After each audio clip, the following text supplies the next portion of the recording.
Les dons de l'Esprit Saint. Dieu nous les donne dans toute leur plénitude, dans des paniers appelés sacrements. Il y a 7 sacrements, chacun nous donnant un cadeau particulier. Le sacrement du baptême nous donne la foi, l'espérance et la charité. C'est ce qui nous rend capables d'aimer Dieu, d'avoir foi en lui et d'espérer en lui. Et c'est ce qui nous ouvre la porte du ciel. Pourvu qu'on tâche toujours de porter les fruits et les dons de l'Esprit Saint de notre vie.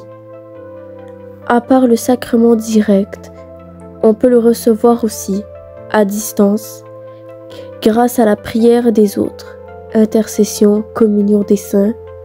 C'est pourquoi même des gens non baptisés et des gens de toute religion peuvent aller au ciel. Ils reçoivent une grâce baptismale dans leur âme, d'une autre façon. Dieu a lié le salut au sacrement du baptême, mais il n'est pas lui-même lié à ces sacrements. Le sacrement du pardon nous donne la force de nous corriger de nos faiblesses et de nos erreurs qui blessent notre prochain et qui blessent Dieu, ce qui constitue en soi un acte d'humilité. Pour que Dieu puisse passer par le prêtre pour nous pardonner, ramener son Esprit Saint dans notre âme et tous les cadeaux correspondants dont on a tant besoin pour pouvoir aimer réellement, soit de façon altruiste et non égoïste. Puis nous indiquer le degré de gravité de la faute ainsi que la réparation proportionnelle requise envers Dieu ainsi que le prochain.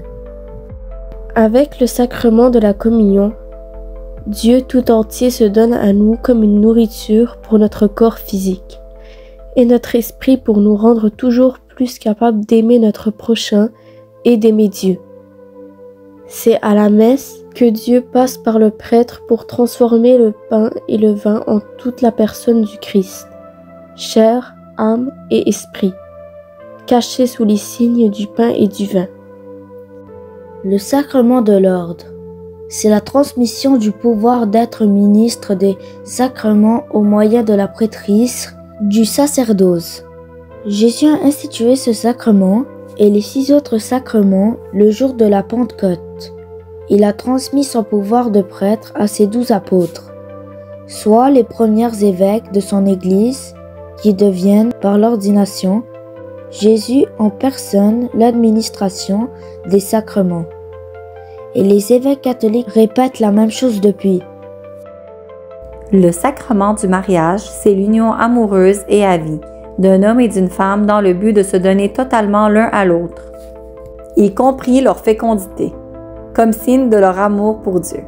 Ainsi, leur étreinte intime demeure toujours ouverte à la possibilité de l'acte procréateur de Dieu.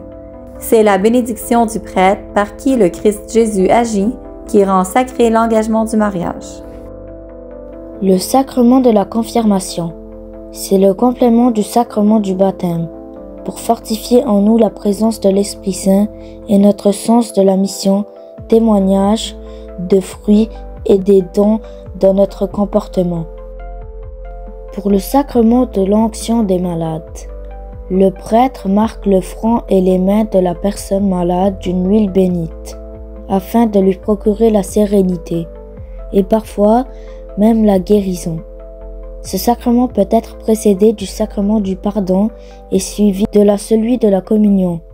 Si la personne est mourante, la communion prend le nom de viatique.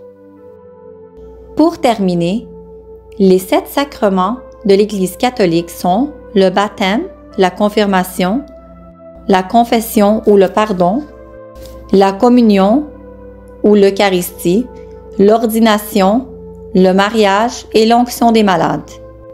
Le sacrement est un acte religieux institué par l'Église qui a pour objectif de rendre saint, d'être sauvé et d'atteindre le paradis. Le sacrement exprime ainsi la relation entre l'être humain et Dieu. Il sert à rapprocher les chrétiens de Dieu et leur donner la possibilité de gagner leur salut à l'heure de la mort. Que le Seigneur vous manifeste sa bienveillance et vous accorde la paix. Abonnez-vous pour plus de vidéos. À la prochaine!